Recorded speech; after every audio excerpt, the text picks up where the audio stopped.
سورہ اعراف کا رکوع نمبر 2 اور 8ویں پارے کا رکوع نمبر 9۔ حسب معمول اس رکوع کا سب سے پہلے مختصر لفظی ترجمہ مختصر گرامر کے ساتھ، اور پھر انشاءاللہ اس کی تفسیر ہوگی۔ بسم اللہ الرحمن الرحیم۔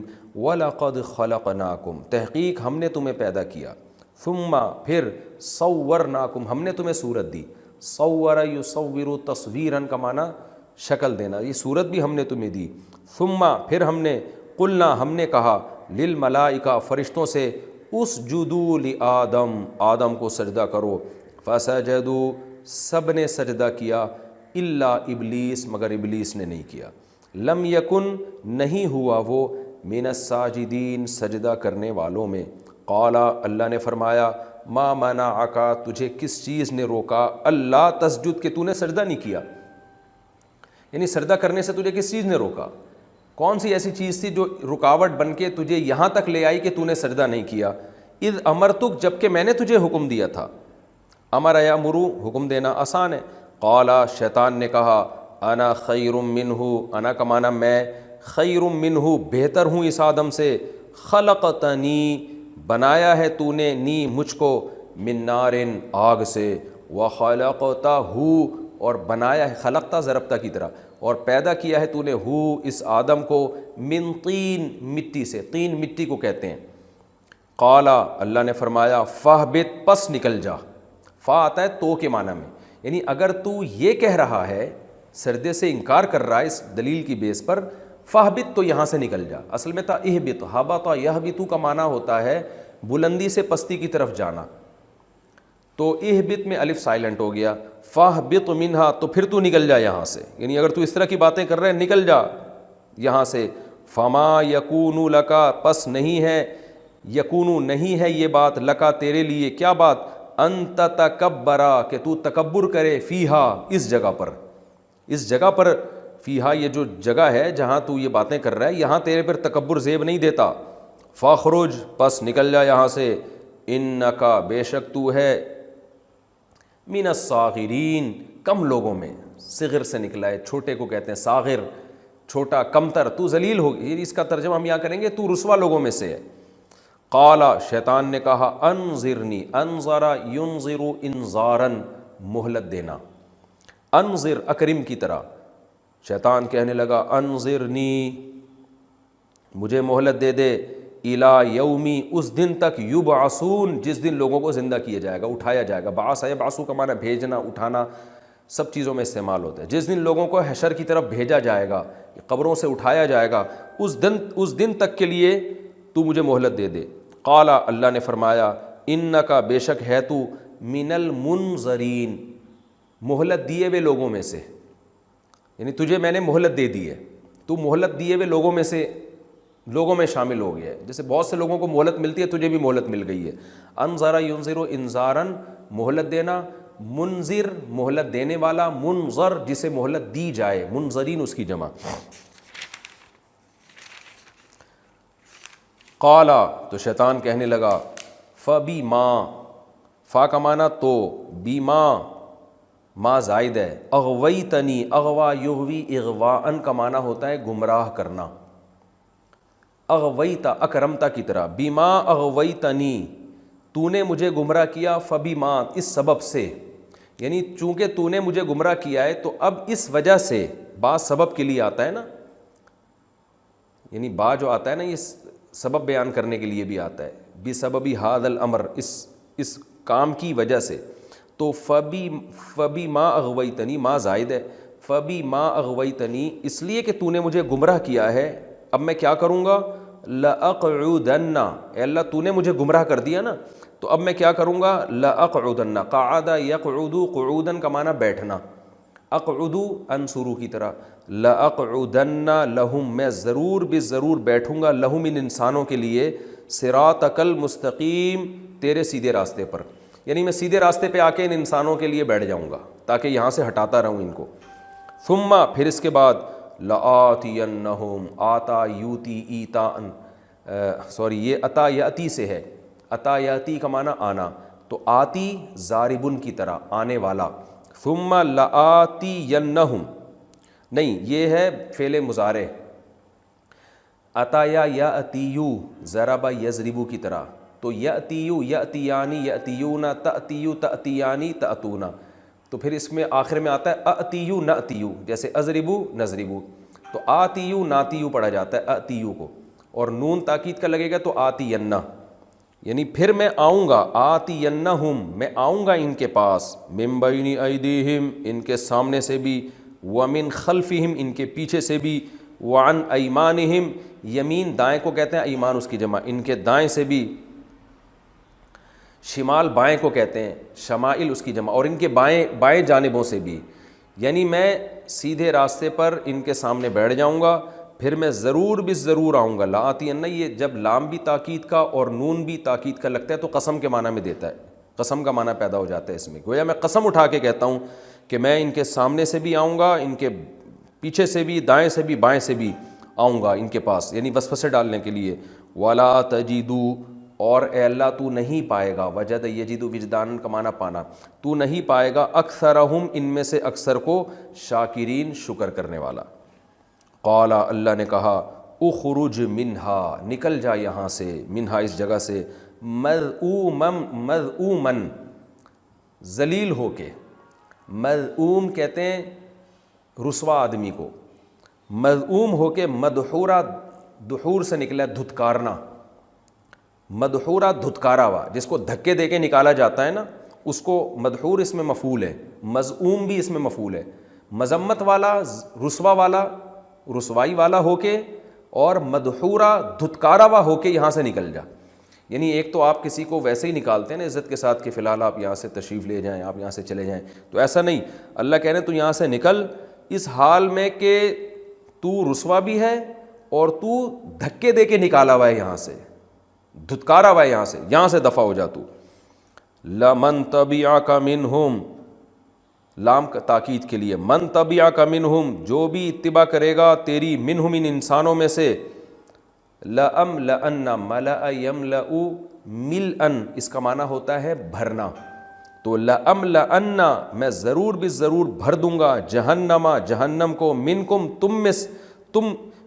تم سب میں سے، اجمعین سب میں سے، یعنی تو اور تیرے فالوورز ان سب کے سب لوگوں کے ذریعے میں جہنم کو بھر دوں گا۔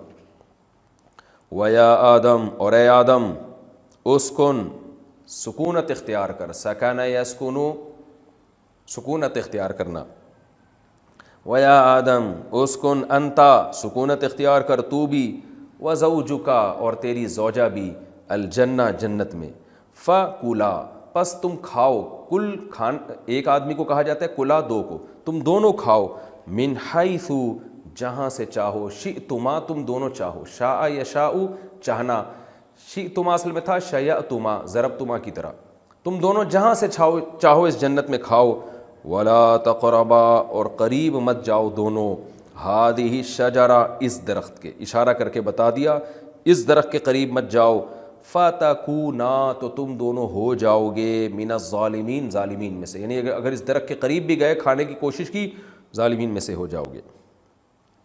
فوسوس لہما الشیطان شیطان نے ان دونوں کے لیے وسوسہ ڈالا، کیوں وسوسہ ڈالا؟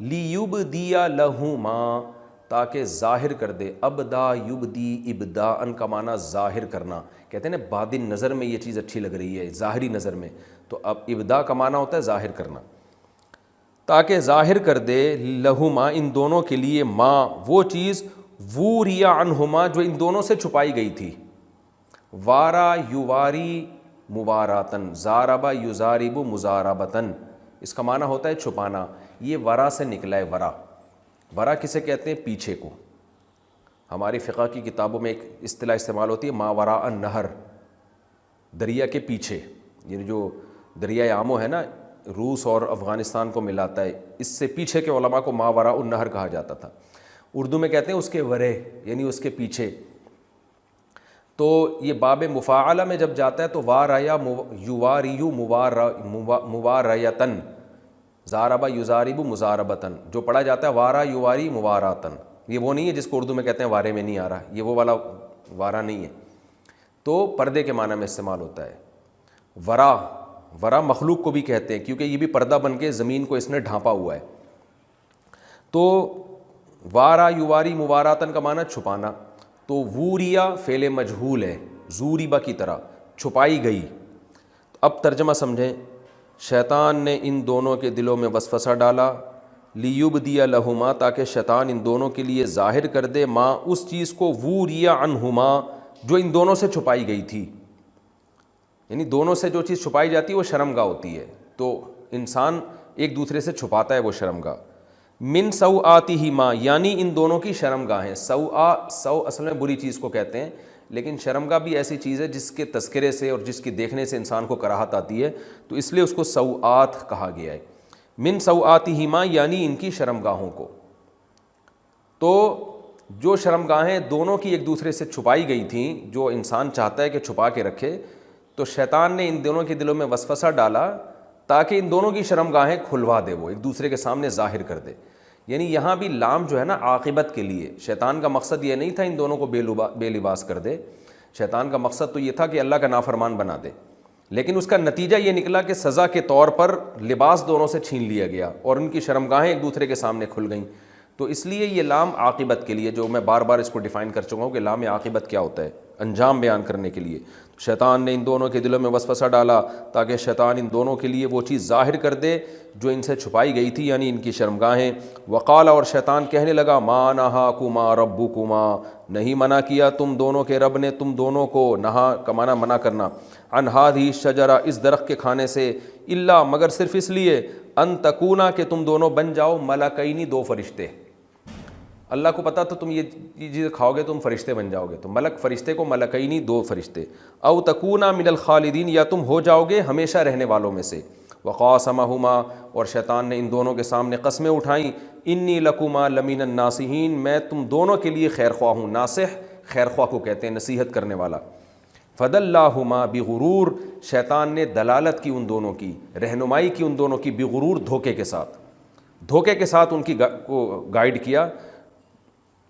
فلما ذاق الشجرہ، پس جب دونوں نے چکھا درخت کو، بدت لہما، بدا یبدو کا معنی ظاہر ہونا، بداوت تھا اصل میں، ظاہر ہو گئی ان دونوں کے لیے، سوآتہما، ان دونوں کی شرمگاہیں، وطفقا یخصفانی، تفقہ کا معنی ہوتا ہے کسی کام کو آپ جب اسٹارٹ شروع کر دیں، کرنے لگیں، اس کا ترجمہ عربی میں یہ ہوتا ہے، لگیں سے آتا ہے، وطفقا، اور وہ کرنے لگے، یخصفانی، ڈالنے لگے، خصف یخصف، چھپانے لگے، علیہما، اپنے اوپر، یعنی ڈالنے لگے اپنے اوپر، من ورق الجنہ، جنت کے پتوں کو، وناداہما، اور پکارا ان دونوں کو، ربہما، ان دونوں کے رب نے، کیا پکارا، الم انہکما، نہا ینہا، روکنا، انہا، کیا میں نے روکا نہیں تھا، کما، تم دونوں کو، عن تلکما الشجرہ، اس درخت سے، تلکما کا معنی تم دونوں سے میں خطاب کر رہا ہوں کہ کیا تم دونوں کو اس درخت سے میں نے روکا نہیں تھا، وَأَقُلْ، اور میں نے کہا تھا تم سے، لَكُمَا، تم دونوں کو کہا تھا، إِنَّ الشَّيْطَانَ لَكُمَا، کہ بے شک شیطان تم دونوں کے لیے، عَدُوٌّ مُبِین، کھلا ہوا دشمن ہے۔ قالا، دونوں کہنے لگے، ربنا، اے ہمارے رب، ظلمنا انفسنا، ہم نے اپنی جانوں پہ ظلم کیا، وَإِن لَّمْ تَغْفِرْ لَنَا، اگر تو نے ہماری مغفرت نہیں کی، وَتَرْحَمْنَا، اور تو نے ہم پہ رحم نہیں کیا، لَنَكُونَنَّ مِنَ الْخَاسِرِينَ، ہم ضرور بالضرور خسارے والوں میں سے ہو جائیں گے۔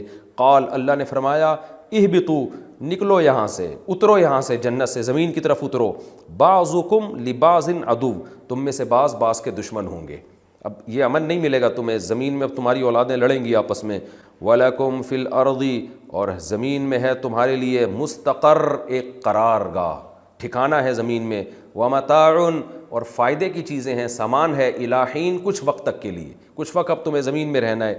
قَالَ فِيهَا، پھر اللہ نے کہا، فِيهَا تَحْيَوْنَ، اسی زمین میں تم زندگی پاؤ گے، حی یحییٰ، زندہ رہنا، وَفِيهَا تَمُوتُونَ، اسی زمین میں تمہاری موت واقع ہوگی،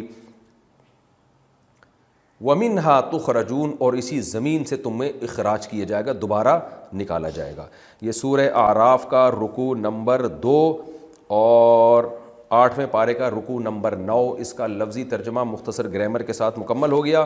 اگلے ایپیسوڈ میں انشاءاللہ ہم سورہ اعراف کے رکوع نمبر 2 اور 8ویں پارے کے رکوع نمبر 9 کی انشاءاللہ ہم تفسیر شروع کریں گے۔ اللہ تعالیٰ سمجھنے کی، عمل کی توفیق عطا فرمائے۔ وما علینا الا البلاغ۔ بسم اللہ الرحمن الرحیم نحمدہ ونصلی علی رسولہ الکریم۔ سورہ اعراف کا رکوع نمبر 2 اور 8ویں پارے کا رکوع نمبر 9۔ اس رکوع کا لفظی ترجمہ مختصر گرامر کے ساتھ ہو چکا تھا، میں اس کی تفسیر پیش کرتا ہوں آپ کے سامنے۔ بسم اللہ الرحمن الرحیم۔ وَلَقَدْ خَلَقْنَاكُمْ ثُمَّ صَوَّرْنَاكُمْ، اور البتہ تحقیق ہم نے تمہیں بنایا اور پھر ہم نے تمہیں صورت دی۔ ثم قلنا للملائکۃ اسجدوا لآدم، پھر ہم نے فرشتوں سے کہا کہ آدم کو سجدہ کرو۔ یہ واقعہ سورہ بقرہ میں بھی اللہ نے بیان کیا۔ جہاں بھی یہ واقعہ بیان ہوا ہے قرآن نے انداز مختلف اختیار کیے ہیں، اس میں ہر دفعہ یہ واقعہ سننے میں ایک نیا لطف آتا ہے، ایک نئی علمی نکات سامنے آتے ہیں۔ یہ ایک بہت بڑی حقیقت ہے کہ انسان کی ابتدا کیسے ہوئی، اور دنیا اس میں عقلیں مار رہی ہے، دماغ استعمال کر رہی ہے، ہم دنیا میں کیسے وجود میں آئے۔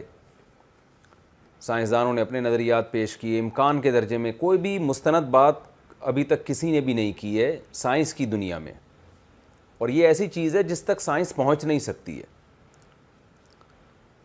یہ اس کا تعلق ہے ہسٹری سے، تاریخ سے، اور ظاہر ہے جب آدم علیہ السلام دنیا میں آ رہے تھے تو کوئی تاریخ لکھنے والا نہیں تھا۔ قرآن ہمیں بیان کرتا ہے کہ جو انسانیت کی ابتدا ہوئی ہے وہ آدم سے ہوئی ہے،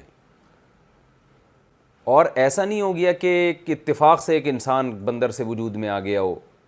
اگر آپ اس نظریے کو مانتے ہیں نا تو آپ کی نظر میں انسان کا تقدس رہتا ہی نہیں ہے، کیونکہ جو اتفاق سے بنی ہوئی چیزیں وہ مقدس نہیں ہوتی۔ لیکن قرآن نے انسان کے تقدس کو بیان کیا، انسان کے مقدس ہونے کو بیان کیا کہ یہ کوئی اتفاقی حادثے کا نتیجہ نہیں ہے، بلکہ اللہ کے ارادے کا نتیجہ ہے۔ باقاعدہ پراپر طریقے سے اللہ تعالیٰ نے ارادہ کیا، فرشتوں سے کو بتایا اللہ نے، پھر انسان کو پروٹوکول دیا گیا، فرشتوں کو، جنات کو حکم دیا گیا سجدہ کرو، انہوں نے انکار کیا۔ جس نے انکار کیا، جس شیطان نے، اس کو کیا شدید سزا ملی ہے۔ یہ عزت انسان کو مذہب دیتا ہے، یہ عزت انسان کو دنیا پرست لوگ نہیں دیتے، وہ انسان کو ایک اتفاقی حادثے کا نتیجہ سمجھتے ہیں۔ تو اللہ ہمیں بتا رہے ہیں کہ ایسا نہیں ہو گیا جیسا تمہیں دنیا بیان کر رہی ہے، اور یہ واقعہ قرآن بھی بیان کرتا ہے۔ تمام آسمانی مذاہب اس میں متفق ہیں کہ انسان کی ابتدا آدم سے ہوئی، اور آدم کو اللہ نے مٹی سے بنایا۔ میں ایک چھوٹی سی عقلی دلیل دے کے بعد آگے چلتا ہوں۔ دیکھیے، ہم اگر آج دنیا میں آبادی دیکھتے ہیں 5 ارب سے زیادہ انسان ہیں، یہ بات ہمیں 100% معلوم ہے کہ آبادی کا گراف آپ جتنا پاس میں جائیں گے کم ہوتا چلا جائے گا۔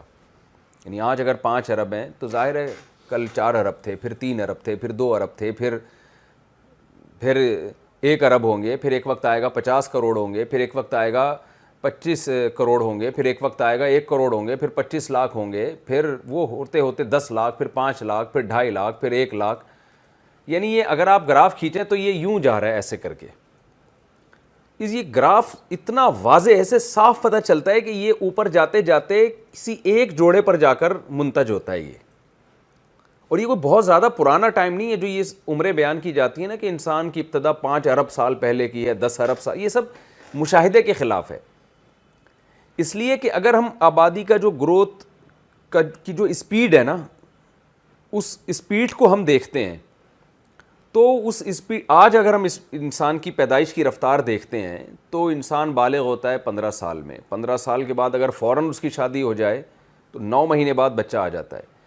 بہت زیادہ اگر آپ اسپیڈ بڑھائیں، اور ایک بہت سلو اسپیڈ کا کیا مطلب، ہم فرض کر لیتے ہیں انسانوں کی شادیاں 50 سال میں ہوتی رہی ہیں، اور 50 سال میں ان کی شادی ہوتی رہی ہے، اور اس کے 5 سال کے بعد فار ایگزامپل بچے پیدا ہوئے ہیں، تو یہ اسپیڈ بہت سلو ہو جاتی ہے۔ ہم فرض کر لیتے ہیں کہ بہت سست رفتاری کے ساتھ یہ نسل انسانوں کی بڑھی ہے، تو بھی آپ گراف اگر اوپر کی طرف لے کے جاتے ہیں نا تو یہ 10-20 ہزار سال سے زیادہ پرانا قصہ ہے نہیں۔ یعنی 10-20 ہزار سال میں 6 ارب کی آبادی ہو سکتی ہے۔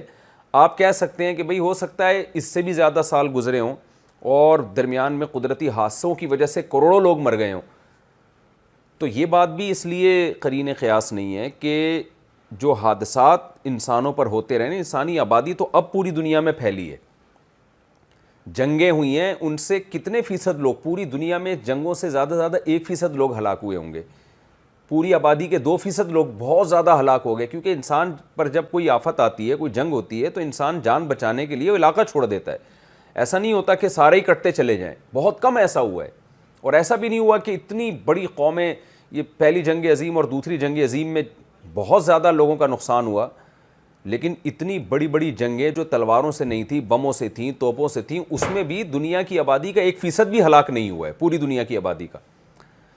تو آپ اس گروتھ ریشو کو اگر اس فلسفے کے تحت اوپر کی طرف لے کر جاتے ہیں نا، تو یہ جو 6 ارب ہیں، سمٹتے سمٹتے 10 15 20 بہت زیادہ ہو گئے، 50,000 سال آپ لگا لیں، اس میں جا کے یہ ایک اکائی پہ جا کے سب جمع ہو جاتے ہیں. اس میں یہ فرض کر لینا کہ 6 ارب سال پرانے اور 10 ارب سال سے پہلے انسان آیا ہوا، یہ بالکل ایک عقل کے خلاف ہے. تو یہ قرآن کی بات بالکل ٹھیک ہے کہ انسانیت کی جو ابتدا ہوئی ہے نا، یہ ہم جو گراف کھینچتے ہیں تو یہ اوپر انسان پہ جا کے ہی منتج ہوتے ہیں، کسی اور مخلوق پہ جا کے یہ جا کے جمع نہیں ہوتے. تو یہ بات تمام آسمانی کتابوں میں، موسیٰ علیہ السلام، عیسیٰ علیہ السلام، ابراہیم علیہ السلام، ان کے سب کے صحیفے جو عہد قدیم اور عہد جدید کے نام سے آسمانی کتابوں میں جمع کیے گئے ہیں، سارے آسمانی مذاہب اس پر متفق ہیں کہ انسان کی ابتدا جس شخصیت سے ہوئی ہے وہ آدم تھے. اور اللہ تعالیٰ کی حکمت نے تقاضا کیا کہ 2 انسان نہیں بنائے، آدم کو الگ مٹی سے، حوا کو الگ مٹی سے بنا کے ان کا ملاپ کیا ہو، ایسا نہیں کیا، بلکہ اللہ تعالیٰ نے حضرت حوا کو بھی آدم سے ہی پیدا کیا تاکہ تمام انسانوں کی جو نسل ہے نا وہ ایک اکائی پہ جا کے جمع ہو، ایک انسان پہ جا کے جمع ہو. وہ 2 پہ بھی اللہ نے یہ نہیں چاہا کہ ماں اور باپ الگ الگ ہوں، بلکہ جو عورت ہے وہ بھی اس کی اصل بھی وہ آدم ہی ہوں. تو ایک اکائی پہ جا کے ہی پوری انسانیت جمع ہو رہی ہے، وہ آدم تھے. اور اللہ نے پھر اس آدم کو پروٹوکول دیا، اور یہ بتانے کے لیے کہ یہ اصل میں آدم کو نہیں بلکہ آدمیت کو، انسانیت کو عزت دی جا رہی ہے، انسانیت کو پروٹوکول دیا جا رہا ہے. قرآن اس واقعے کو بہت اہتمام سے بار بار بیان کرتا ہے. وَلَقَدْ خَلَقْنَاكُمْ، تحقیق ہم نے تمہیں بنایا، ثُمَّ صَوَّرْنَاكُمْ، پھر ہم نے تمہیں صورت دی. یہ جو ثم قرآن میں آتا ہے یہ تعقیب ذکری کے لیے بھی ہوتا ہے. ذکر کا مطلب یہ کہ یہ ضروری نہیں ہے کہ پہلے تخلیق کی ہو، صورت بعد میں بنائی ہو، بلکہ صرف تذکرہ صورت بنانے کا بعد میں ہو رہا ہے. یعنی اللہ نے تخلیق کا ذکر پہلے کیا اور صورت بنانے کا ذکر بعد میں کیا. کام یہ دونوں ساتھ ساتھ ہوئے ہیں، کیونکہ تخلیق اور تصویر یہ دونوں ایک ساتھ کام ہو رہے ہیں. اور یہ بھی ممکن ہے کہ ہم اس ثم کو تراخی کے لیے مانیں، یعنی یہ اس میں تخلیق کا مطلب یہ ہے کہ انسان کا جو ایک یوں سمجھیں کہ ایک ڈھانچہ ہے وہ پہلے وجود میں آیا، اور پراپر طریقے سے جو انسان کی جو شکل بنتی ہے، صورت بنتی ہے، وہ بعد میں وجود میں آئی. تو قرآن کی جو آیت ہے وہ ان دونوں معنوں پر صادق آتی ہے. فرماتے ہیں ثم قلنا للملائکۃ، آدم کو بنانے کے بعد، یعنی ہم نے تمہیں بنایا کا مطلب تمہارے باپ آدم کو بنایا. تو آدم علیہ السلام کا بنانا گویا ہمارا بنانا ہی تھا، اس لیے اللہ نے ہم سب کی طرف نسبت کر دی. ثم قلنا للملائکۃ، پھر ہم نے فرشتوں سے کہا اسجدوا لآدم، سجدہ کرو آدم کو. یہ سجدہ تھا تعظیم والا جو پچھلی امتوں میں جائز تھا اور اس امت میں حرام کر دیا گیا ہے. فسجدوا، سب نے سجدہ کیا، الا ابلیس، مگر ابلیس نے نہیں کیا. یہاں ایک مشہور سوال ہوتا ہے کہ حکم تو اللہ نے فرشتوں کو دیا تھا، تو اگر ابلیس تو جنات میں سے تھا، اس نے سجدہ نہیں کیا تو کیا ہو گیا اس سے؟ تو اس کا جواب ہے کہ جب فرشتوں کو حکم دیا تھا نا، تو فرشتے تو بہت اعلیٰ مخلوق ہیں، ان کو اللہ نے نور سے بنایا ہے، تو جنات خود بخود اس میں ضمناً آ گئے تھے، تو ان کو الگ سے حکم دینے کی ضرورت نہیں تھی. تبھی شیطان نے جب سجدے سے انکار کیا تو شیطان نے یہ نہیں کہا کہ تو نے حکم فرشتوں کو کیا ہے، مجھے تھوڑی تو نے حکم دیا ہے، تو میں نے سجدہ نہیں کیا تو کیا ہوا. شیطان بھی یہ سمجھتا تھا، جس کا نام ابلیس تھا. شیطان کا نام ابلیس ہے، لقب شیطان ہے، شیطان شیطنت سے نکلا ہے. کہتے ہیں نا بڑا شتونگڑا ہے یہ، شیطنت کا مطلب سرکشی. تو اس کا لقب ہے، لقب کہتے ہیں کسی میں کوئی خاص صفت پائی جائے تو اس کی وجہ سے جو اس کو نام دیا جاتا ہے. تو نام اس کا ابلیس تھا، لیکن اس کی حرکتوں کی وجہ سے اس کو شیطان کہا جاتا ہے. تو سب نے سجدہ کیا، تو فرشتوں کو جب حکم تھا تو جنات اس میں خود بخود ضمناً داخل تھے کہ ان کا درجہ تو فرشتوں سے بھی کم ہے. تو تمام نے سجدہ کیا الا ابلیس، مگر شیطان نے انکار کر دیا. لم یکم من الساجدین، وہ سجدہ کرنے والوں میں شامل نہ ہوا. قال ما منعک، اے شیطان، اللہ نے فرمایا تجھے کس چیز نے روکا ہے، اللہ تسجدہ، کہ تو نے سجدہ نہیں کیا، یعنی تجھے سجدے کے عمل سے کس چیز نے روکا ہے. اذ امرتک، جب کہ میں تجھے حکم دے چکا ہوں. یہاں بڑی علمی نقطے کی بات ہے کہ سارے سجدہ کر رہے تھے، تو سجدہ نہ کرتا، یہ بات بالکل ٹھیک تھی. تو کہتا بھائی میری سمجھ میں نہیں آ رہا سجدہ، کیونکہ آدم کو مٹی سے بنایا، مجھے آگ سے بنایا. تو یہ بات لاجک کی حد تک صحیح ہو سکتی تھی، لیکن بات یہ ہے اذ امرتک، جب میں نے تجھے آرڈر کر دیا ہے تو اب تیرے پاس کیا عذر ہے سجدہ نہ کرنے کا؟ اس لیے کہ جب اللہ کا حکم آ جائے تو پھر جو اللہ کی مخلوق ہے اس کو چون و چرا کرنے کی اجازت نہیں ہے. وہ پھر اللہ سے کویشچن نہیں پوچھ سکتے کہ اللہ کیوں.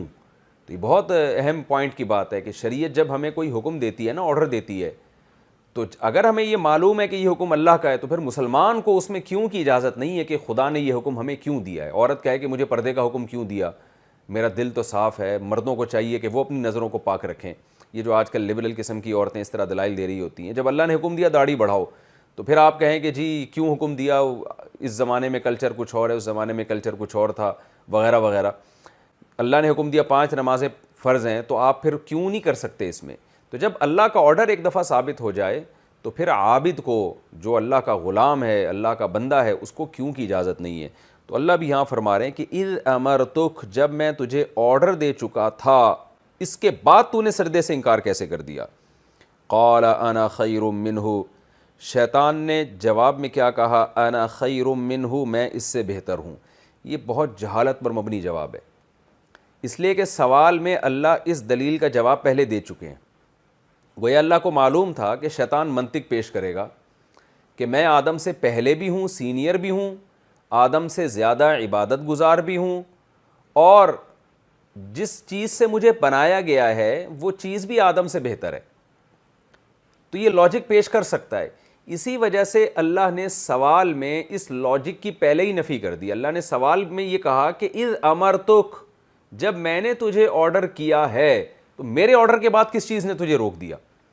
یہ اللہ کا جو کلام ہے نا، یہ اس میں یہ جو اذ امرتک کے لفظ کو ایڈ کیا گیا ہے، یہ ایڈیشن تھی ہی اس وجہ سے کہ اللہ شیطان کے لیے تمام قسم کے دلائل کا راستہ بند کر رہے تھے کہ خدا کے حکم کے بعد تجھے اجازت نہیں ہے کہ تو یہ کہے کہ میں بہتر ہوں. لیکن شیطان نے وہی جہالت کی اور گویا اللہ کے حکم کو ویلیو نہیں دی. اس نے، شیطان نے یہ نہیں کہا کہ اے اللہ تیرا حکم تھا مگر میں سمجھا تھا کہ صرف فرشتوں کو حکم ہے، تو نے صراحتاً مجھے تو آرڈر نہیں کیا. یہ نہیں کہا شیطان نے، بلکہ شیطان نے وہی جہالت کی کہ اس نے دلائل دینا شروع کر دیے. قال انا خیر منہ، وہی جہالت کی جس کا اللہ نے سوال میں راستہ بند کر دیا تھا. قال انا خیر منہ، میں اس سے بہتر ہوں. خلقتنی من نار، تو نے مجھے پیدا کیا ہے آگ سے. وخلقتہ من طین، اور تو نے اس کو پیدا کیا ہے مٹی سے. دیکھیں یہ مان بھی رہا ہے کہ یہ بھی اللہ نے کیا ہے، تو خود یہ دلیل کتنی غلط ہے کہ بھئی اگر تجھے آگ سے پیدا کیا ہے تو خود تھوڑی تو آگ سے پیدا ہوا ہے، یہ بھی تو اللہ نے کیا ہے نا. تو جس اللہ نے آگ سے تجھے پیدا کیا اس اللہ کا احسان ہے، تو اس کے احسان کا تقاضا یہ ہے کہ اللہ جو تجھے کہہ رہا ہے وہ تو کر. یہ ایسا ہی ہے کہ جیسے ایک شخص کسی فقیر کو 5,000 کا نوٹ تھما دیتا ہے اور پھر اس سے کہتا ہے کہ اس غریب کو تو اس میں سے 100 روپے دے دے، اور مالدار جس کو 5,000 فقیر کو دیے وہ کہتا ہے کہ میں اس کو نہیں دوں گا، یہ تو غریب آدمی ہے، میں غریبوں پہ احسان نہیں کروں گا، یہ پیسہ میرا ہے. تیرے پاس کہاں سے آیا؟ وہ اعتراف کر رہا ہے کہ تو نے دیا ہے. تو بھائی جب تم اعتراف کر رہے ہو کہ آپ نے مجھے یہ پیسہ دیا ہے، اس کا مطلب یہ کہ یہ میرا نہیں ہے، یہ تو آپ کی بھیک ہے، آپ جہاں کہیں گے میں وہاں خرچ کروں گا.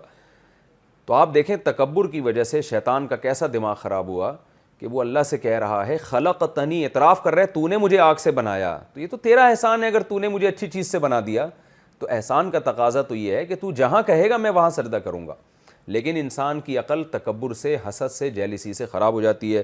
خلقتنی من نار، تو نے مجھے آگ سے بنایا. وخلقتہ من طین، اور تو نے اس کو مٹی سے بنایا. قال، اللہ نے فرمایا فاہبط منہا، تو پھر یہاں سے اتر جا. حبوط کہتے ہیں بلندی سے پستی کی طرف آنا. تو چونکہ اللہ کے دربار سے نکلنا یہ بلندیوں سے پستی کی طرف آنے کے مترادف ہے، اس لیے اللہ نے اس کے لیے حبوط کا لفظ استعمال کیا کہ تو بلندی سے ذلت کی طرف چلا جا، نکل جا یہاں سے. دیکھیں یہاں اللہ نے بھی اس کی دلیل کا جواب نہیں دیا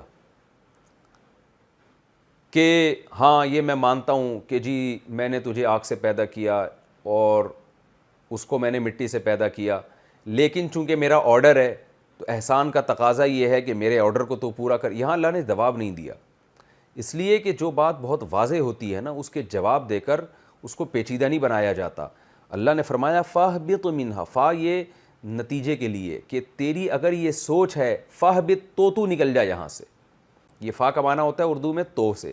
فاہبط منہا، نکل جا یہاں سے.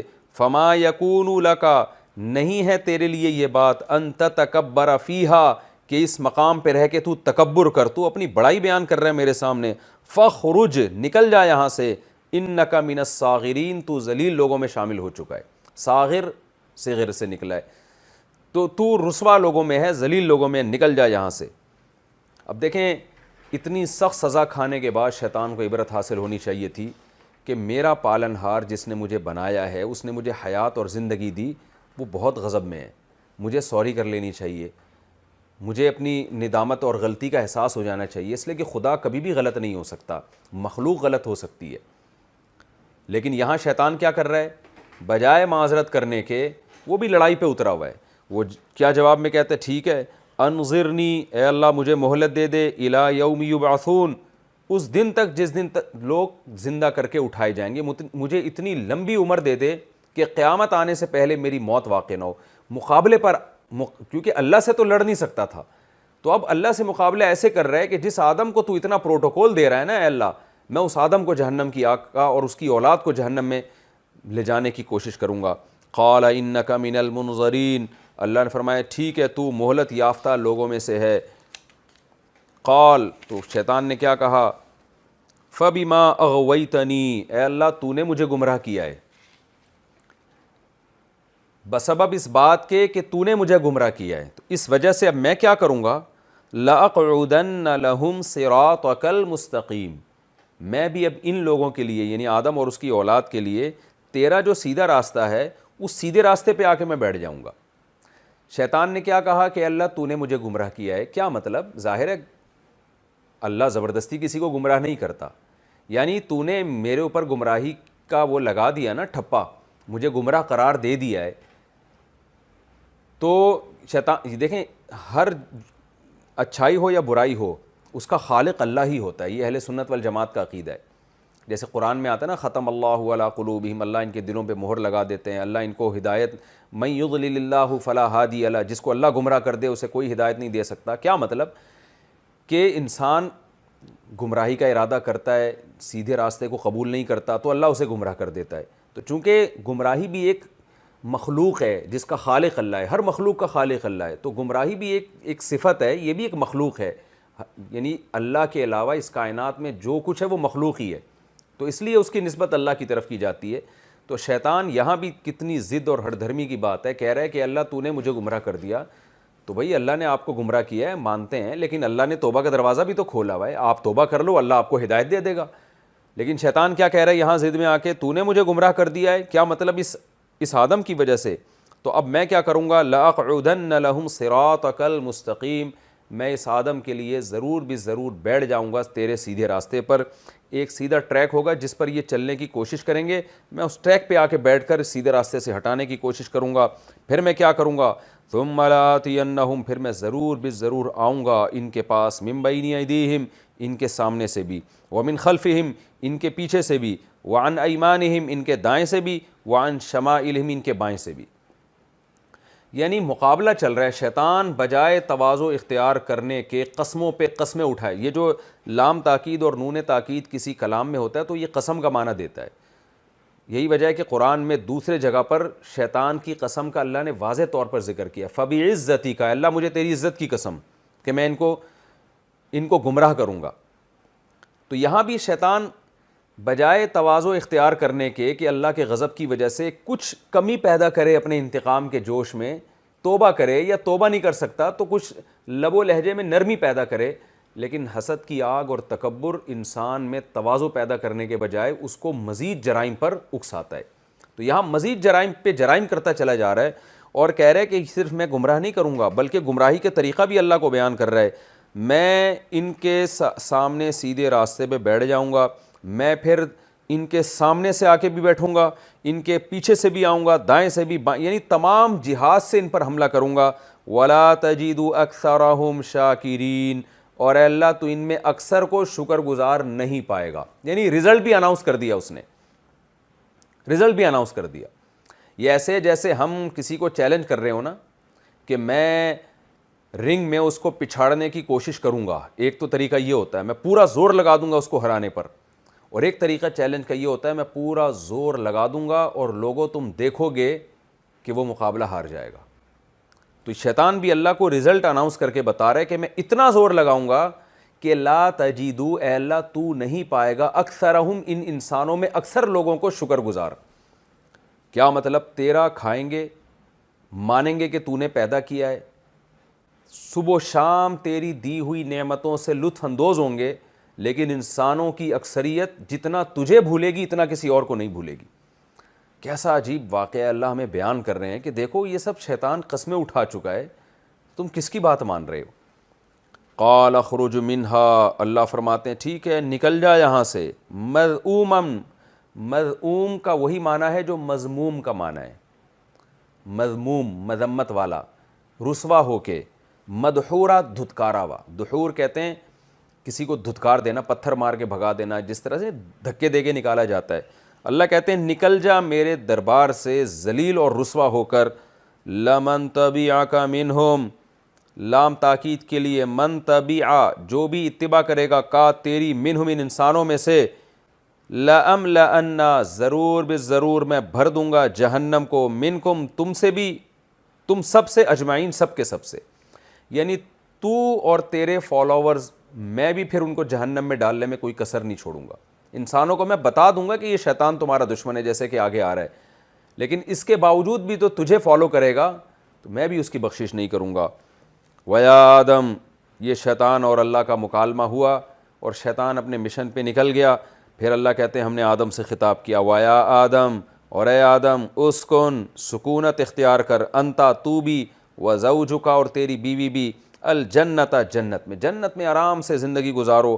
فَكُلَا, دونوں مل کے کھاؤ, من حیث شئتما, جہاں سے چاہو, یہ پوری جنت تمہارے لیے. وَلَا تَقْرَبَا هَذِهِ الشَّجَرَةَ, اور اس درخت کے قریب بھی مت جانا. ایک ہادھی اشارہ کیا جاتا ہے, یہ جو درخت ہے اس کے قریب بھی مت جانا. فَتَكُونَا مِنَ الظَّالِمِينَ, تم دونوں ہو جاؤ گے ظالمین میں سے. اللہ کی حکمت تھی, اللہ نے پوری جنت آدم علیہ السلام کے لیے حلال کر دی, ایک خاص قسم کے درخت پر پابندی لگا دی. اور ہمیں قرآن یہ واقعہ کیسے بیان کر رہا ہے, اس میں کیا کیا اسباق ملتے ہیں. فوسوس لہم الشیطان, قرآن کہہ رہے شیطان نے ان کے دلوں میں وسوسے ڈالے. یہاں بڑی ایک بحث ہوئی ہے کہ شیطان جنت میں پہنچا کیسے. علماء کہتے ہیں اس کے لیے جنت میں جانا ضروری نہیں ہے, یہ بھی ممکن ہے اللہ نے اس کو اختیار دیا ہو جنت میں بھی جا سکتا ہو اس وقت, اور یہ بھی ممکن ہے وہیں بیٹھ کر دل کے اندر وسوسے ڈال سکتا ہو.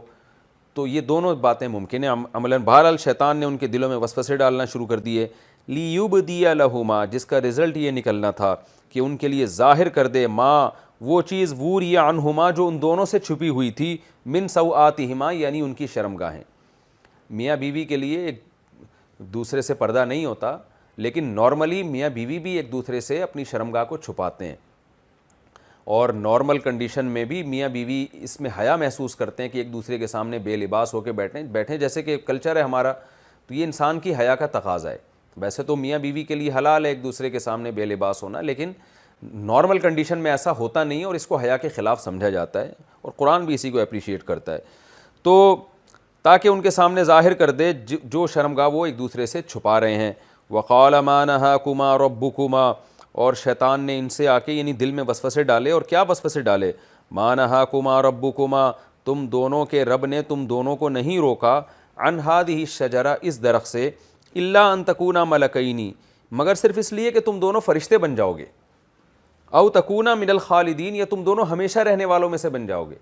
وسوسے کیا ڈالے شیطان نے؟ بار بار آ کے آدم اور حوا کے دل میں یہ بات ڈالتا رہا کہ اللہ نے پوری جنت میں ہر طرف سے کھانے پینے کی اجازت دے دی ہے, اس درخت سے منع کیا تو یقیناً اس میں کوئی خاص چیز ہوگی, کوئی خاص بات ہوگی کہ جس کے کھانے سے کچھ انسان جو ہے وہ کوئی خاص فائدے کی بات ہوگی. یہ انسان کی عادت ہے, جس چیز سے روکا جاتا ہے نا وہ اسی کا حریص ہوتا ہے.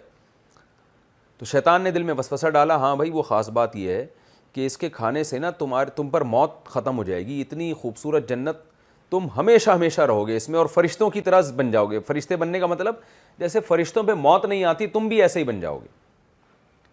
تو اب کیا ہوا ہے، وقاسمہما، اور دونوں سے قسمیں اٹھانے لگا، انی لکما لمن الناصحین، بے شک میں تمہارے خیر خواہوں میں سے ہوں۔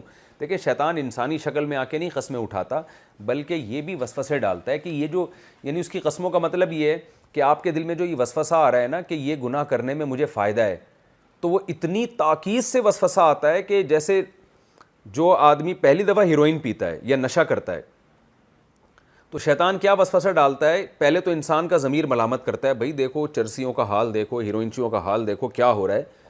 شیطان دل میں جا کے وسوسہ ڈالتا ہے کہ نہیں تم ایک دفعہ ٹرائی کر لو، 2 دفعہ پی لو، کوئی بھی گناہ ہو اسی طرح ہی ہوتا ہے۔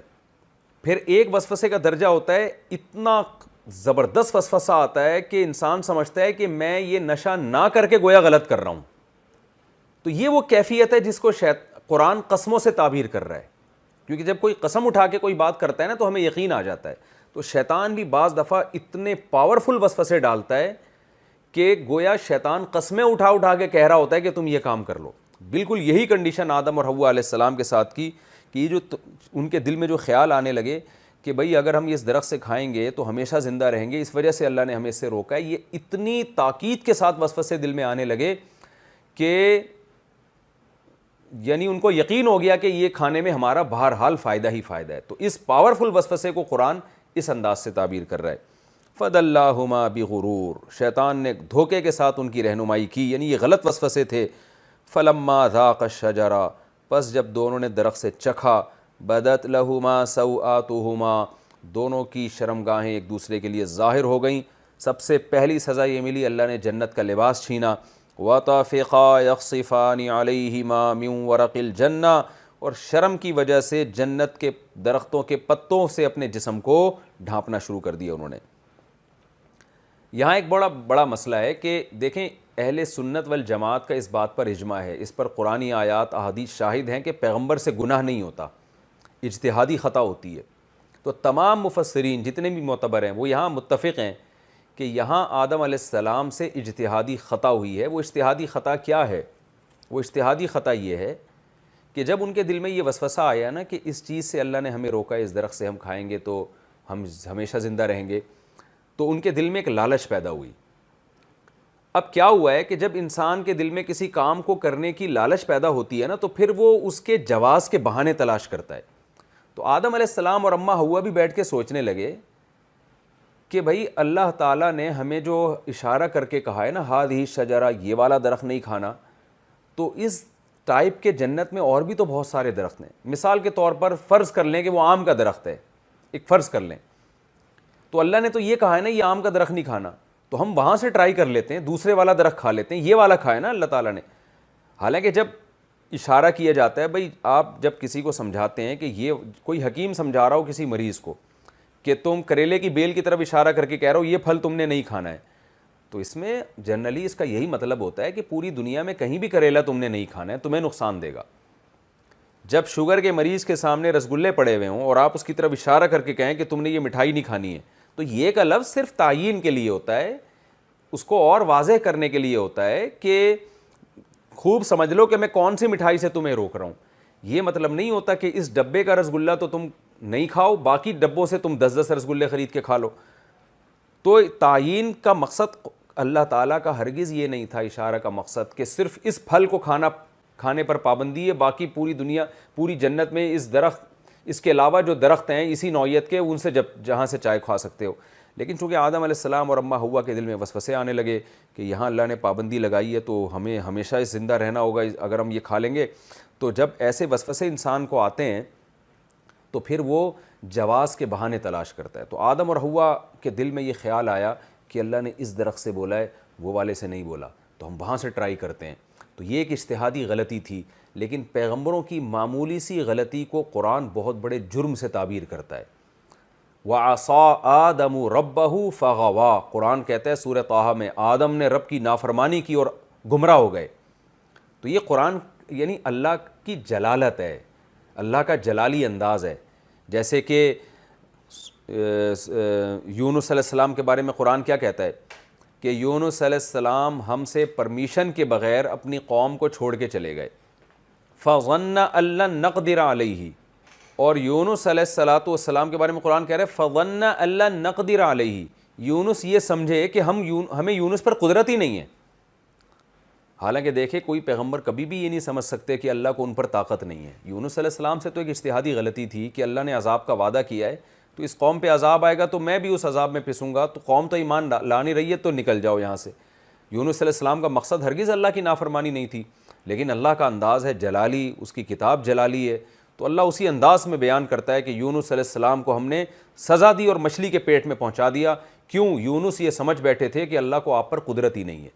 حالانکہ اصولی طور پر اگر کوئی یہ سمجھتا ہے کہ اس پر اللہ کو طاقت اور قدرت ہی نہیں ہے تو نبوت تو دور کی بات, وہ تو ایمان سے ہی خارج ہو جاتا ہے. لیکن یہ قرآن کا ایک انداز بیان ہے تو اس کے ظاہری الفاظ کو نہیں لینا چاہیے. یہ جیسے ہم بھی محاوروں میں یہ کہہ دیتے ہیں کسی کو سمجھانے کے لیے کہ تم یہ سمجھتے ہو کہ میں تمہارا کچھ بگاڑ ہی نہیں سکتا, حالانکہ وہ اگلا سمجھ رہا ہوتا ہے.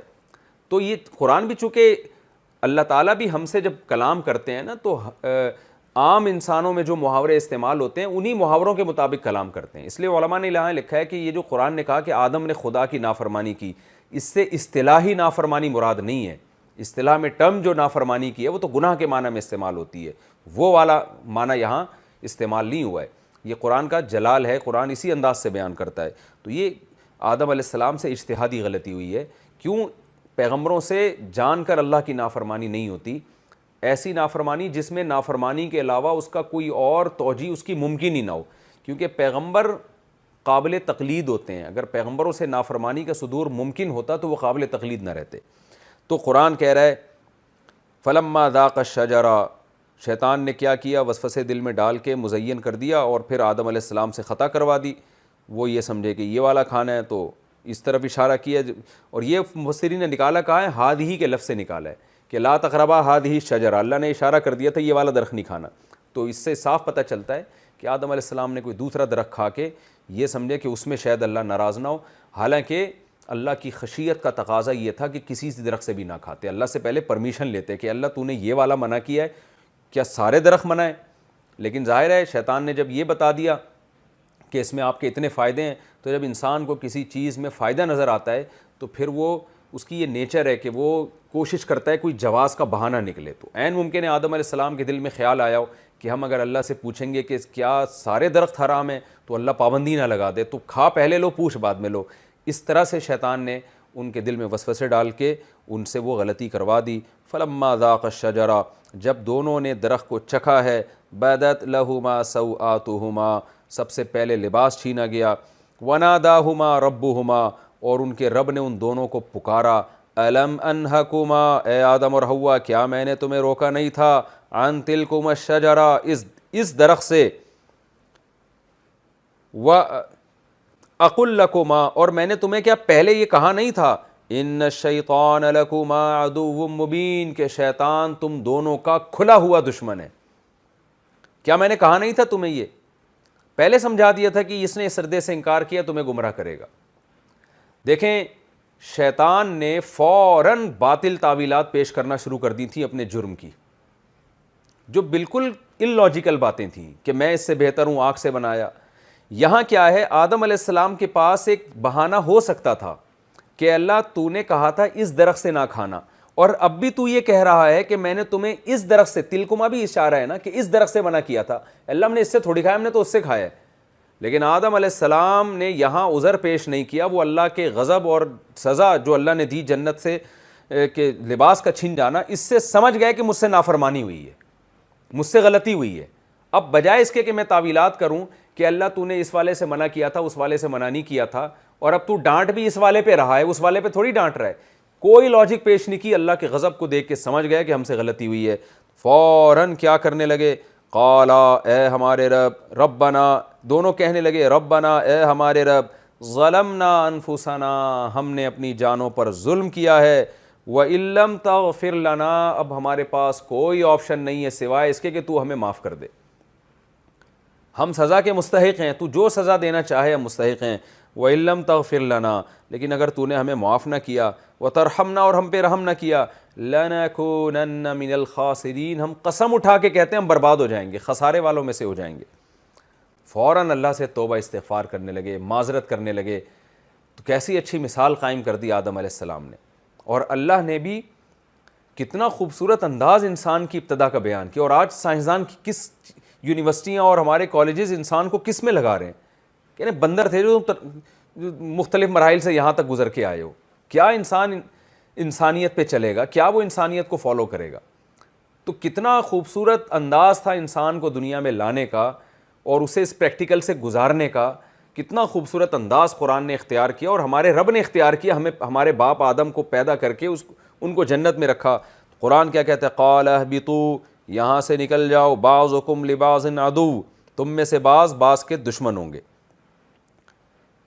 یہاں قرآن نے پوری بات بیان نہیں کی، اجمالی بیان کی ہے۔ ایک اور مقام پر اللہ نے دوسرے، یعنی جب آدم علیہ السلام نے توبہ کی ہے تو سورہ طٰہٰ میں آتا ہے ثم اجتباہ ربہ، آدم کے رب نے ان کی توبہ قبول کر لی اور دوبارہ ایسا ہی اپنا برگزیدہ اور منتخب بنا لیا جیسے وہ پہلے تھے۔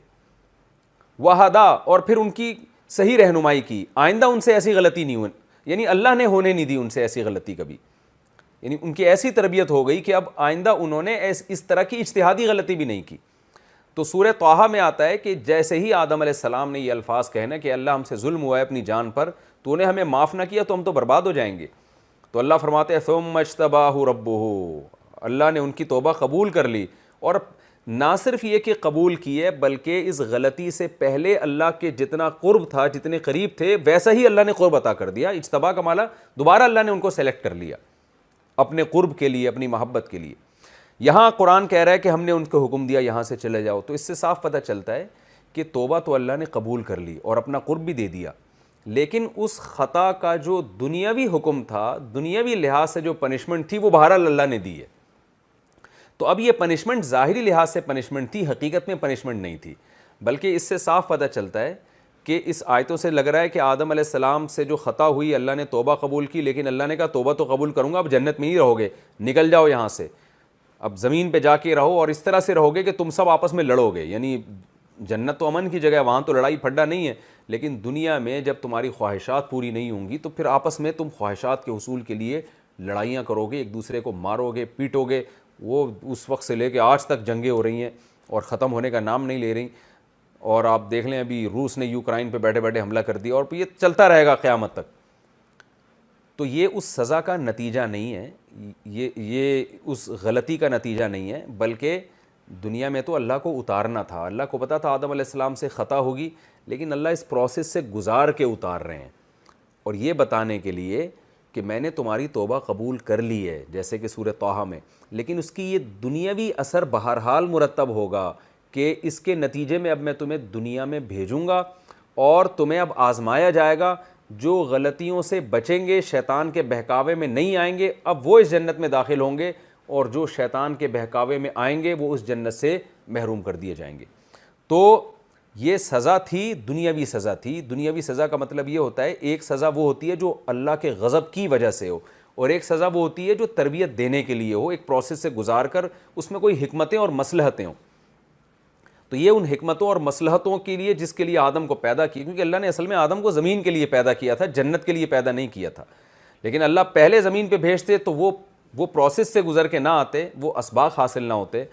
اس پروسیس سے گزارا گیا کہ دیکھو شیطان نے تمہیں بہکایا، اب تم توبہ کر رہے ہو، میں توبہ قبول کر رہا ہوں، اپنی اولاد کو جا کے بتا دینا، یہ شیطان تمہارے پیچھے اسی طرح سے لگا رہے گا اور ایسے ہی گناہوں کو مزین کر کے تمہارے سامنے لاتا رہے گا۔ تو قرآن کہہ رہا ہے اہبطوا، اتر جاؤ یہاں جنت سے۔ یہاں بھی اترنے کا مطلب دونوں مطلب ہو سکتے ہیں، یا تو ہو سکتا ہے جنت کہیں اونچائی پر ہو، آسمانوں کے اوپر ہو، ہمیں نہیں پتہ، کوئی خاص سیارہ ہو، کوئی زمین کی طرح اللہ نے کوئی بہت بڑی جنت والی زمین بنائی ہو، کہکشاؤں کے اندر چھپی ہوئی ہو، یہ بھی ہو سکتا ہے وہاں سے اوپر سے نیچے لایا گیا۔ اور یہ بھی ہو سکتا ہے کہ وہ جہان ہی الگ ہو، جیسے جنات کا جہان ایک الگ ہے، وہ اس سائنسی دنیا اس کو ٹریس نہیں کر سکتی، تو عین ممکن ہے اسی زمین میں اللہ نے جنت کو بنایا ہوا ہو، ہمیں نہیں پتہ، وہ ایک الگ جیسے ہم جب بستر پہ سوتے ہیں تو عالم خواب میں داخل ہو جاتے ہیں، وہ اسی بستر پہ ہوتا ہے لیکن ایک الگ عالم ہوتا ہے. جب میت کو قبر میں رکھا جاتا ہے تو اس مادی قبر میں جاتی ہے میت, لیکن برزخ میں داخل ہو جاتی ہے, وہ ایک الگ جہان ہے. قرآن میں کیا آتا ہے کہ نوح علیہ السلام کی قوم کو سمندر میں غرق کیا گیا اور آگ میں ڈال دیا گیا. تو حالانکہ سمندر میں تو پانی ہے لیکن آگ وہ ایک الگ جہان ہے. تو یہ بھی ممکن ہے کہ جنت ایک الگ جہان میں ہو, تو اللہ نے وہاں سے اتارنے کا مطلب بلندی سے پستی کی طرف, یعنی معنوی طور پہ بلندی, کیونکہ جنت بہرحال خوشنما ہے, خوبصورت ہے, اور زمین اس کے مقابلے میں ہیچ ہے. تو اس معنوی طور پر یہ گویا ایک قسم کی پستی ہے. تو جیسے شیطان کو اللہ نے کہا دربار سے نکل جا, تو بلندی سے پستی کی طرف آیا, تو آدم علیہ السلام بھی جب جنت سے اس جہان کی طرف آئے, چاہے وہ جنت اسی زمین پہ ہی کیوں نہ ہو, تو اس جہان کی طرف آنے کو بلندی سے پستی کی طرف آنے سے تعبیر کیا ہو. وَلَكُمْ فِي الْأَرْضِ مُسْتَقَرٌ, دو باتیں ہوں گی, بَعْضُكُمْ لِبَعْضٍ عَدُوٌّ, تم میں سے بعض کے دشمن ہوں گے. وَلَكُمْ فِي الْأَرْضِ مُسْتَقَرٌ, اور اب تمہارا زمین میں ایک ٹھکانہ ہوگا. وَمَتَاعٌ إِلَىٰ حِينٍ, اور ایک خاص وقت تک فائدہ اٹھانا ہے, تم نے زمین کی نعمتوں سے لطف اندوز ہونا ہے ایک خاص حد تک. قَالَ فِيهَا تَحْيَوْنَ وَفِيهَا تَمُوتُونَ, یہیں تمہاری حیات ہوگی, یہیں تمہاری موت ہوگی. وَمِنْهَا تُخْرَجُونَ, اور یہیں سے تم قیامت کے دن اٹھائے جاؤ گے. یہ بہت اہم واقعہ ہے, اس میں کچھ اسباق ہیں, علمی نکات ہیں, وہ میں انشاءاللہ اگلے ایپیسوڈ میں بیان کروں گا. وقت ہمارا مکمل ہو گیا ہے اور پھر ہم انشاءاللہ اگلا رکوع چلیں گے. تو اگلے ایپیسوڈ میں انشاءاللہ سورہ اعراف کا رکوع نمبر 2 اور 8ویں پارے کا رکوع نمبر 9 کے مختصر 2-3 منٹ کے اندر چند علمی نکات بیان کروں گا میں, اور اس کے بعد پھر انشاءاللہ ہم سورہ اعراف کے رکوع نمبر 3 اور 8ویں پارے کے رکوع نمبر 10 کی طرف ہم چلیں گے انشاءاللہ. بسم اللہ الرحمن الرحیم. سورہ اعراف کا رکوع نمبر 2 اور 8ویں پارے کا رکوع نمبر 9 یہ مکمل ہو چکا تھا. اس میں 2-3 علمی نکات تھے, وہ بیان کر کے میں آگے رکوع کی طرف چلتا ہوں. اللہ تعالیٰ نے آدم علیہ السلام کا واقعہ بیان کیا, شیطان نے کیسے انکار کیا, ہمیں کیا اسباق ملتے ہیں. بہت اہم ترین سبق ہمیں یہ ملتا ہے کہ انسان سے غلطی ہو سکتی ہے. غلطی سے شیطان سے بھی ہوئی تھی, آدم علیہ السلام سے بھی ہوئی تھی. شیطان اس غلطی پہ اکڑ گیا اور آج تک اکڑا ہوا ہے. آدم علیہ السلام سے جب خطا ہوئی تو فوراً اللہ کے غضب کو دیکھ کر انہوں نے اپنی خطا کا اعتراف کیا, اور اللہ نے ان کو دوبارہ اپنا پسندیدہ اور برگزیدہ بندہ بنا لیا. ہاں یہ ضرور ہے کہ اس کی دنیاوی سزا, جو ایک دنیاوی نتیجہ نکلنا تھا وہ ضرور نکلا, وہ یہ کہ آپ کو ہم زمین پہ بھیجیں گے اور اب آپ کی نسل یہیں آباد ہوگی. تو پہلی بات تو ہمیں یہ معلوم ہوئی توبہ کی اہمیت, کہ آپ سے اگر غلطی ہو جائے تو توبہ کا دروازہ کھلا ہوا ہے. دوسری بات ہمیں یہ معلوم ہوئی کہ انسان کی ابتدا کیسے ہوئی. اس کو 2 ٹوک الفاظ میں قرآن نے بیان کیا ہے کہ یہ ایوولوشن کا نتیجہ نہیں ہے, یہ آدم علیہ السلام تھے پہلے شخص جن کو اللہ نے بنایا, اور بڑا مقدس عمل تھا یہ. تو انسان کا مقدس ہونا بھی ثابت ہوتا ہے اس سے. اگر آپ انسان کو کسی اتفاقی حادثے کی پیداوار سمجھتے ہیں تو انسان کی تقدیس اور یہ سب باتیں فضول ہو جاتی ہیں, لغو ہو جاتی ہیں. تیسری بات ہمیں یہ پتہ چلتی ہے کہ زمین میں اختلاف رہے گا. آدم علیہ السلام کو اللہ نے زمین میں بھیجا تو فرمایا کہ بعضکم لبعض عدو, تم میں بعض کے دشمن رہیں گے. وجہ کیا تھی کہ جنت میں ہر ایک کی ہر خواہش پوری ہوگی. تو جب سب کی سب خواہشات پوری ہوتی ہیں تو خواہشات کے حصول کے لیے کسی اور کو دبانے کی ضرورت پیش نہیں آتی. لیکن دنیا میں خواہشات کسی کی پوری ہوں گی, کسی کی نہیں ہوں گی. تو خواہشات کی ایک جنگ ہے, یہ جنگ قیامت تک چلتی رہے گی. اسلام نے آ کے خواہشات کی اس لڑائی کو ختم کیا. اسلام نے کہا لڑائی جو ہے جس کو جہاد کہا جاتا ہے وہ اللہ کے نام پہ ہوگی, اللہ کے دین کو غالب کرنے کے لیے. تو یہ بھی اسلام کا پیش کردہ فلسفہ ہے کہ دنیا میں اگر لڑائی ہوگی, قتل و قتال ہوگا, جنگ ہوگی تو اعلاء کلمت اللہ کے لیے, اللہ کا کلمہ بلند کرنے کے لیے, لوٹ کھسوٹ کے لیے اور لوگوں کے جو ہے نا حقوق چھیننے کے لیے نہیں ہوگی, جیسے کہ آج دنیا میں بین الاقوامی طاقتیں کر رہی ہیں. آپ دیکھیں بین الاقوامی طاقتوں کی جو جنگ ہے وہ نظریات کی بیس پہ نہیں ہے, وہ وسائل کے حصول کے لیے جنگ ہے. تو کمال کی بات یہ ہے کہ جو جنگ وسائل کے حصول کے لیے ہے اس کو وہ لیگل کہتے ہیں, اور جو اسلام اعلاء کلمت اللہ کے لیے جس جنگ کا قائل ہے اس کو دہشت گردی سے تعبیر کیا جاتا ہے. تو اللہ نے کیا فرمایا تھا اس رکوع میں آخر میں, فیہا تحیون وفیہا تموتون ومنہا تخرجون. اے آدم زمین پہ جائیے, اب آپ لوگ اسی میں زندہ رہو گے, اسی میں موت ہوگی اور اسی سے قیامت کے دن دوبارہ نکالے جاؤ گے. تو ہمیں اللہ نے 2 اور 2 4 کی طرح بتا دیا کہ ہم اسی مٹی سے بنائے گئے ہیں، پھر ہمیں جنت میں بھیجا گیا تھا، پھر وہاں سے دوبارہ زمین میں ہمیشہ کے لیے رکھ دیا گیا ہے، یہیں موت ہوگی، یہیں حیات ہوگی، یہیں سے قیامت کے دن ہم دوبارہ اٹھیں گے۔ تو یہ کانسیپٹ اسلام کا بہت کلیئر ہے کہ پیدائش کیوں، ہمیں پیدا کیوں کیا گیا اور کس مقصد کے لیے دنیا میں آئے گئے۔ ہمارا اصل ٹھکانہ جنت ہے۔ شیطان ہمیں کس طرح راستوں سے گمراہ کرتا ہے، یہ بھی تعلیمات اسلام کے پاس ہیں، اور اسلام کے علاوہ دنیا کا کوئی مذہب اس بارے میں ہمیں صحیح گائیڈ نہیں کرتا۔ تو ہمیں اللہ تعالیٰ کی ان تعلیمات کی قدر کرنی چاہیے اور ہمیں اپنے اعمال کو درست کرنے کی کوشش کرنی چاہیے۔ اللہ نے اگر ہمیں منع کر دیا کہ یہ کام مت کرو، جیسے دیکھیں آدم علیہ السلام کو اللہ نے کیا فرمایا، اس درخت کے قریب مت جاؤ، تو اللہ نے ہمیں کیا فرمایا، لا تقربوا الزنا، زنا کے قریب مت پھٹکو۔ تو حالانکہ وہ جو درخت تھا وہ بذات خود برا نہیں تھا، جنت میں تو برا درخت نہیں ہو سکتا، اللہ کے منع کرنے سے وہ برا ہو گیا۔ تو زنا تو بذات خود ایک بری چیز ہے۔ تو جہاں جہاں بھی اللہ نے ہمیں منع کیا ہے، ہم پر لازم ہے کہ ہم اس کام سے بچیں۔